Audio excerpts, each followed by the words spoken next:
In September of 2003, I was invited to curate the Imagery of Chess Revisited exhibition at the Noguchi Museum in Long Island City, New York. Once I began my research, I found that there was no checklist of the original artworks, only an announcement which listed all of the artists in the exhibition, including John Cage. I remembered seeing in a Duchamp catalog a piece by John Cage that was like a chessboard. I looked it back up, and it was indeed a piece called Chess Pieces by John Cage, 1944, which was the year of the chess show, and it was in the collection of Rue Shaw of Chicago, Illinois. In the sales ledger from the Levy Gallery, I discovered that an Alfred Shaw had purchased the John Cage piece for $100. After a long process of corresponding and negotiating, we secured the loan of Chess Pieces by John Cage from its present owners. Previously, Cage scholars had not listed Chess Pieces as one of Cage's musical compositions because the 1943 manuscript that they had as their sole record was not complete. I examined the piece and felt that it seemed like a readable, playable piece of music. The music was written too carefully and with too great an intention for it to have just been made as the idea of music in a visual piece of art. The black and white calligraphy of the music in Cage's Chess Pieces reminded me of the white writing of Mark Tobey, an abstract painter who was an early influence on John Cage. I took the enlargements of the musical piece and showed them to Andy Tierstein, an NYU music professor, and asked him if he thought it was possibly a readable piece of music. He said that he couldn't play it right that minute, but he thought that it was probably indeed playable. It was difficult for me to countenance being able to show people this painting and for them to see the painting without being able to hear the music. So at that point, I sent a package with an enlargement of the musical score to Margaret Lang Tan. So I am here at the Noguchi Museum at the Imagery of Chess show in front of John Cage's painting with Margaret Lang Tan, pianist and interpreter of his work. This is like a dream come true, to be sitting in front of chess pieces. Yes. Yes, I am still trying to get over the marvel of it, that now, as you say, people can actually see the work and hear the work. At the same time. At the same time. I must say, at the opening of the show, I was so proud to see so many people standing in front of chess pieces, listening with the headphones, not just for a couple of seconds, but for quite a few minutes, you know, amid all the din of the opening. Right. That made me very, very happy. Chess Pieces is a work that is unique to Cage's oeuvre and also to 20th century music and art. It stands at the confluence of three primary lifelong interests of John Cage: music, art, and chess. Embedded like a musical fossil within the 64 squares of a chessboard, John Cage has created a finely wrought, handwritten score. No documentation exists, is that right, Larry, of this music Yes. ever having been played by Cage or anyone else? That's as far as we know, yeah, Perhaps nothing to that effect. No one even suspected that this could be a serious piece of music. No, it was in a private collection and it was appreciated as one of Cage's very rare paintings. He had not made other paintings since the 1930s. So in this perfectly preserved memento, John Cage has managed to surprise us anew yet again. Yes. 60 years later, from the time it was made, and more than 10 years after his death. He's still surprising us. Isn't that wonderful? It is indeed. And Margaret, perhaps you could discuss a little bit more about the structure of the piece. I know that earlier people had hypothesized that the white squares were one composition and the black squares were totally a different composition. Oh, it's not as complicated as that. Aha, it isn't. No. Another surprise from John Cage. Yeah, well, you know, I'm not surprised that people have come up with these ideas because they're probably looking at Cage from a later perspective. Because his later works were indeterminate, and very often it was up to the performer to arrange the sequencing of the different parts of it. So they thought maybe this was again in that particular mode. But no, this is thoroughly through composed, as were other pieces from the 40s. Each line of music is read conventionally from left to right. There are 22 staves or lines of music that make up chess pieces, and they are contained within 8 squares coming down of the chessboard. And 22 is an interesting number because there are 6 different types of chess pieces, and there are 16 pieces on each side. So 16 plus 6 equals 22. So it's sort of organized as chess pieces. That's very interesting, because I was wondering why 22. It seems an odd number. The fact that he has to fit 22 lines of music within these 8 squares means there has to be some overlap into the bleeding over, I would say. They become out of sync with the squares. Sync. For example, line number 4, 1, 2, 3, 4, 5, 6. I mean, line number 6, you can see that the top stave is white, and the bottom stave is actually black. Is black. Yes, the top system is white and the bottom is black. And you see that also further down. Let's see. Here, in this other line, again, you have that juxtaposition of black and white. And I think there must be several more that I haven't quite pointed out to you. But this is only natural. And here, too, is that. Yes, and this is on a vertical split because he's going across. You see, so he's dividing it up between black and white squares. Yes. Going across, each line of music is made up of 12 bars. The 12 bars are not equal in length. Some have more notes and some have less notes, so some are shorter and some are longer. But what is very, very clever is that John Cage has managed to fit each 12 bars of music for each line into the same space. Into the same overall space, and made it so even and consistent that you never feel he's run out of space or it's getting cramped at the end. You know, it's beautifully laid out. That's what I'm trying to say. With any kind of calligraphy, and that is always a major challenge. As you're writing, as you're approaching the right-hand side near your margin, somehow can you incrementally keep compressing things? But here, everything looks totally natural and is breathing very easily. He must have indeed. Yes. He must have indeed. Well, also, you know, don't forget that calligraphy was very much a part of John Cage's writing of scores in that 1940s period. For example, in the sonatas and interludes, when you see the facsimile score, it's beautifully notated in Cage's hand, very legible and very beautiful as a work of art visually. Well, again, so this fits right in, you know, as calligraphy. It's not surprising. Well, again, his mind was probably on Mark Tobey's beautiful calligraphic painting style. And he was transposing that, making it his own through his sort of like his calligraphy in his painted scores. And his now, I'd like to point out something else. You see, each stave, it's not always consistent, so one has to not take it for granted. For example, in the first stave, there's a treble clef and a bass clef.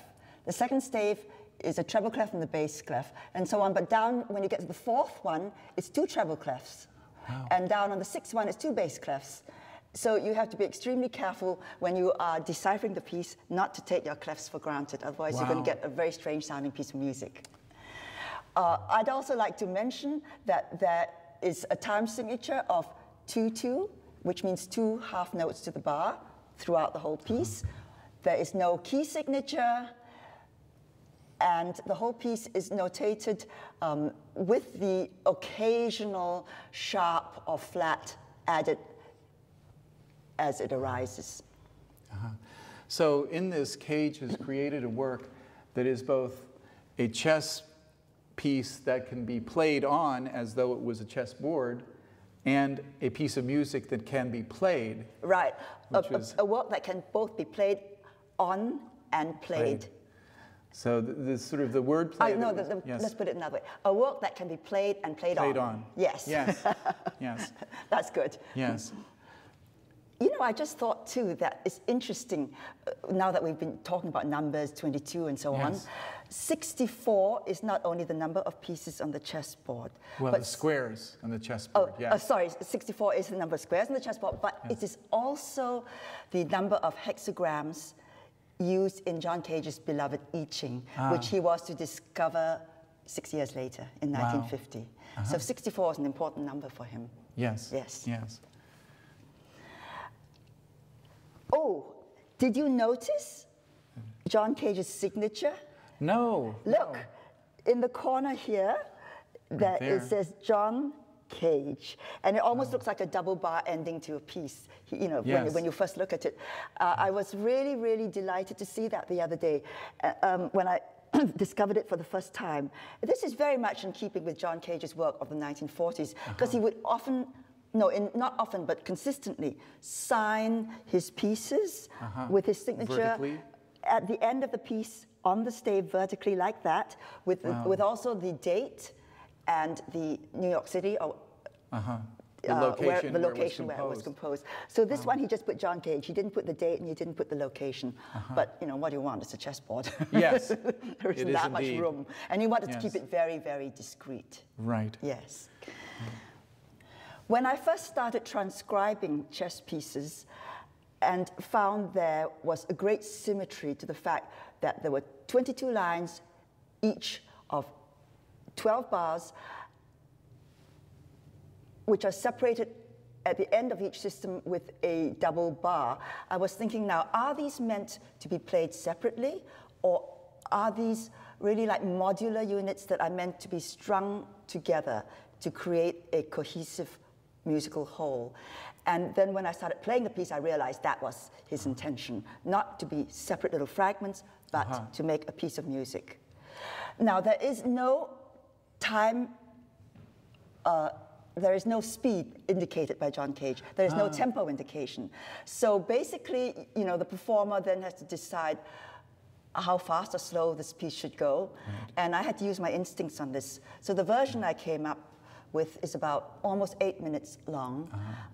Somebody else may decide they want to do it slower, but that's just my interpretation, and it's not cast in concrete, I can assure you. And well, as in chess games, sort of some chess games are played as blitz games in 5 minutes, if that's the decision, or some games are played, you know, in half an hour for each player, or even as long as 4 or 6 hours in tournament play. So in the same way, this piece sort of allows it to the player or players sort of to determine the time frame. Yes, so and I'm glad you said this. It just made me think of something when you said player or players. Yes. Because we are assuming this is a keyboard piece, or more specifically, a piano piece. There actually is no indication from John Cage that that is really the case? That it is intended only as this. No, because there's nothing indicated here, and in the manuscript copy from 1943, the rough manuscript, which is so rough, he certainly didn't indicate anything about instrumentation. We're assuming it's a piano piece because there's a a treble clef and a bass clef, or rather two staves. So we're assuming it's right hand, left hand. Just as there would be two players in a chess game, sort of a black side and a white side. There are black keys and white keys on the piano. Right. And there would be two hands moving things. A duet. In other words, this could be a duet between the two hands, which it is, because both the right hand and the left hand part are totally democratic in that they have equal importance. The left hand is not accompanying the right hand, like in a waltz or something. So it's totally democratic, you see. So yes, you're right. Two independent spirits. Two independent spirits. Which makes me think that it's being a duet, it could also be played not just by one person with two hands, but a duet between two separate people playing two different instruments. Two different instruments of the same family, or even totally disparate instruments. So this piece is open to a great deal of timbral possibility. And I'm glad to know it's not limited to being just a piano piece. Wow. After John Cage's death in 1992, many preeminent Cage scholars came from Europe to New York to the New York Public Library to go over the collection of John Cage's manuscripts. And that's when they decided not to include the 1943 manuscript of chess pieces in the catalogue. It was in far too rough a state to be considered decipherable or a work that should be put in with the rest of the completed catalogue of John Cage's compositions.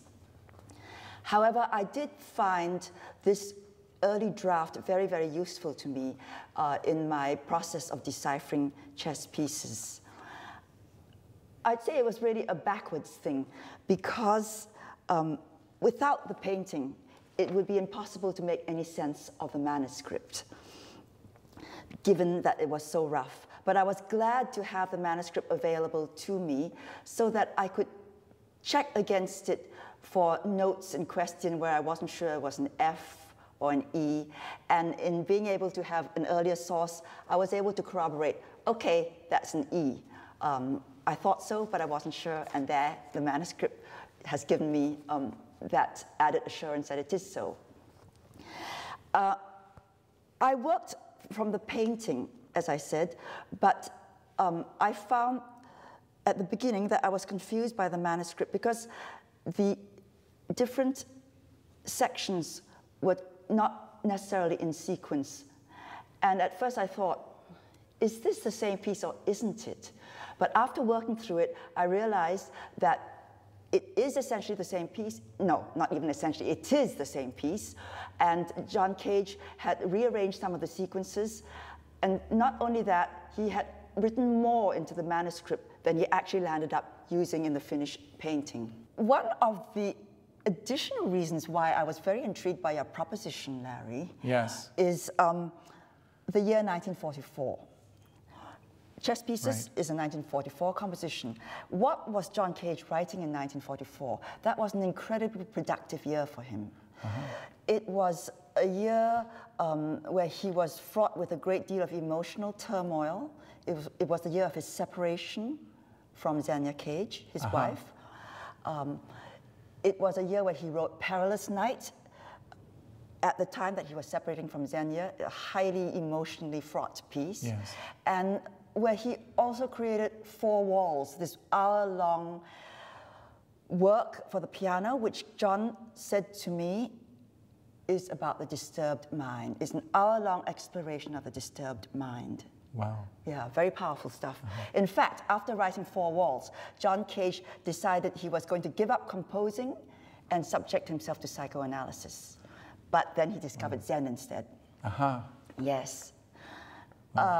I think, therefore, that the wonderfully dispassionate, abstract, almost intellectual quality that Chess Pieces conveys as a piece of music was a wonderful island of relief in the midst of all this Sturm und Drang in his personal and creative life.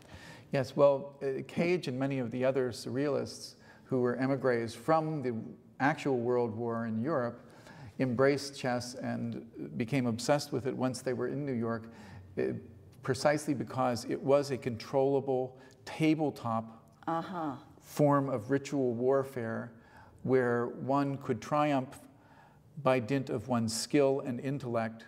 Interestingly enough, I'd like to ask you, John Cage was not into playing chess at that time yet, was he? He wasn't, actually, and that's interesting as well. He was very good friend. He was enamored of Marcel Duchamp, who he met at Peggy Guggenheim's house in 1942 when he and Xenia had first moved to New York, and he loved Duchamp's work, and so he became interested in chess in a general way at that point, but then later came to Duchamp and said, I want to learn how to play, and Duchamp began to give him some lessons.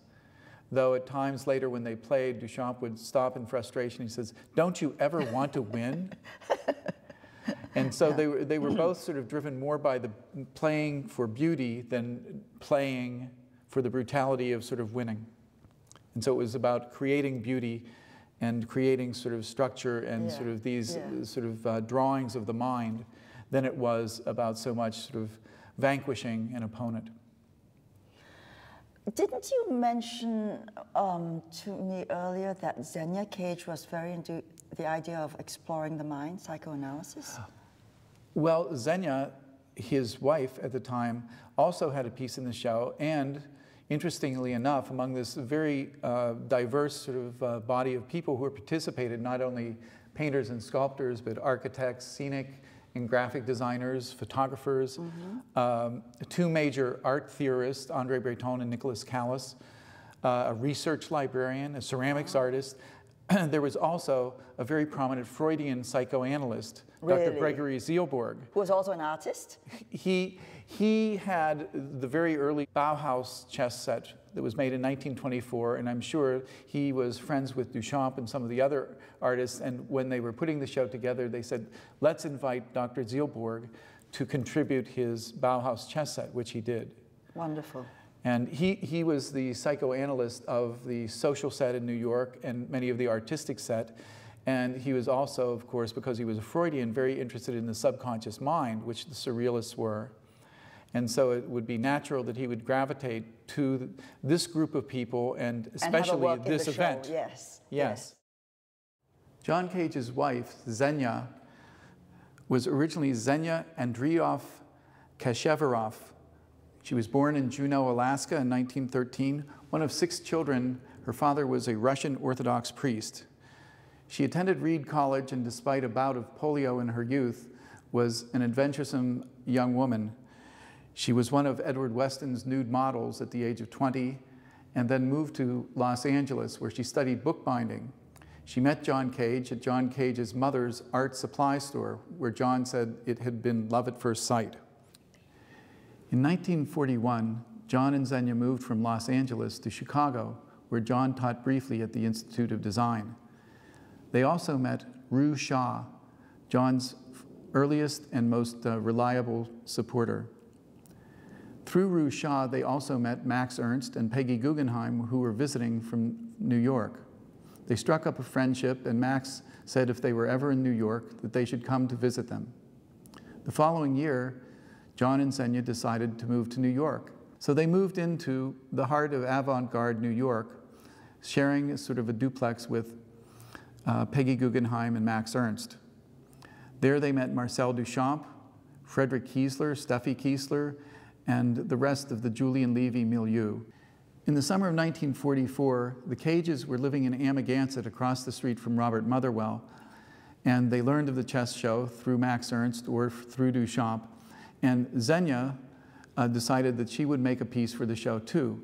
She had made sort of an exhibited at Julian Levy Gallery earlier in the year, her own very original mobiles, which were in Levy's terms a cross between an abstract canoe and a kite. They were very, very slender, delicate structures of rice paper, wood, and thread. For the chess show, Xenia sort of created this beautiful chess table, which is made out of rods or, like John's chess piece, staves. Xenia cleverly put the supporting members of the table at all of the major angles the chess piece has moved. Straight, up and down, back and forth, at 45-degree angles, and even, as the knight moves, at the equivalent of a 30-60-degree angle, 2 steps forward, 1 step over. In this simple structure, she embodied both all of the geometry of chess and as well all of the geometry that was involved with sort of the design of modernist furniture and architecture. Her chess table measures 19 inches square, short of the plate glass top. 19 inches square, the same as John Cage's chess pieces. It could be that originally John's chess pieces were to be the board for this table, but for whatever reason, instead, she collaborated with Max Ernst in the end, who created this gouache chessboard and this beautiful set of chess pieces. After her split with John Cage, Xenia put her bookbinding skills to work, helping Marcel Duchamp assemble his famous box in a valise. She also worked with Joseph Cornell at times with some of his box-related works. She found employment as a conservator and preparator at the Cooper Hewitt Museum in New York, where she worked until she retired, and then in 1995, passed away here in New York City. Having been hidden in plain view for over half a century, this mystery piece really gave me goosebumps when I started to work on it, Larry. And I'm very, very grateful to you for choosing me, of all people, to do the work on it. It really gave me goosebumps because it was like excavating a hidden treasure, which John Cage had hidden so long ago, probably forgotten about, and had never seen the light of day since then. I felt really almost like one of those Egyptian archaeologists finding something in these tombs. Yeah, because it was buried, it was hidden. Well, yes. And also what is mysterious about this piece is that there was no record of it in any of Cage's correspondence of the time. Merce Cunningham knew nothing about it when I asked him. And the fact that so many Cage scholars had really begun to question the existence of this piece. Yes, because it had been in private hands ever since the end of the show. Very private hands. Yes. Rousseau was an early supporter of Cage, wasn't she? Yes, she was one of his earliest supporters. She sponsored sort of his first concert in Chicago at the Arts Club of Chicago, which she was the director of for some 40 years. She was the early supporter of Cage and also hosted many other avant-garde shows, the work of Max Ernst, Noguchi, Calder, Mary Callery, and she brought to Chicago some of the most avant-garde people and ideas of that entire era. Yes, I remember in his book Silence, several of the pieces that Cage wrote were read and introduced, premiered at the Arts Club. The Arts Club of Chicago, yes. And so that would be coming full circle for him, back to sort of this wonderful beginning point. Larry, can I ask you a question? Sure. I like to think that this is the only extant painting that exists by John Cage.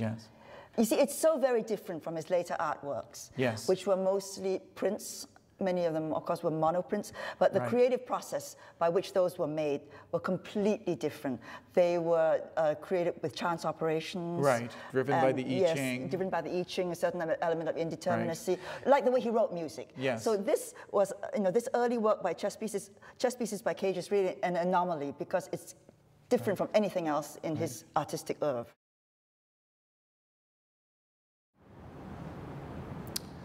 Vittorio Rieti, John Cage's musical counterpart at the Imagery of Chess show, was born in 1898 in Alexandria, Egypt, to Italian Jewish parents. He studied musical composition and economics in Milan, and between 1920 and 1940 divided his creative time between Rome and Paris. In 1940, Rieti immigrated to the United States and settled with his wife Elsie and son Fabio in New York City. He taught and continued to compose ballet scores for Balanchine. He also became close personal friends with Max Ernst and Julian Levy. Rieti's son Fabio remembers them being a close-knit, chess-playing extended family. Rieti passed away in New York City in 1994. It's interesting that the spiritual leader for Les Six was Erik Satie, who was also a great influence on John Cage. I think it's a nice coincidence that I'm sitting here in the Noguchi Museum, sandwiched between the only two musical artworks in the show, Rieti's Chess Serenade on my left and John Cage's chess pieces on my right, and they both have in their lineage Erik Satie as a font of inspiration. To John Cage, Erik Satie, as he said, was indispensable. This is Chess Serenade by the Italian-American composer Vittorio Rieti. This little cameo captures the essence of Rieti's music in its unaffected natural fluency, its elegant charm, and sophisticated wit and irony. Nonetheless, there is a melancholic tinge that belies the surface gaiety of this music. Chess serenade is programmatic in nature, and Mr. Rieti has written a text at the very top of the score, which goes, "The knight serenading the queen on top of the castle, while the king confers with the bishop on the subject of the pawns." He's highlighted the various chess pieces in red: knight, queen, castle, king, bishop, pawns. The music is really quite descriptive of this little storyline. You can feel the seductive dalliance of the knight as he serenades the queen. It's all very, very French, very charming. Rieti was Italian, but he spent 2 decades, the 20s and 30s, in Paris, where he met Stravinsky, Ravel, Cocteau, and the composers who comprise Les Six, the Six, which included Arthur Honegger, Francis Poulenc, and Darius Milhaud. Besides sharing Eric Satie as a common lineage, both Rieti and Cage were involved very deeply with dance. John Cage wrote for Merce Cunningham, and Rieti wrote ballets for Diaghilev, as well as for Balanchine. Apart from that, they're really very different. Cage is the pioneering American maverick composer. Rieti is the European neoclassicist, strongly imbued with French influences.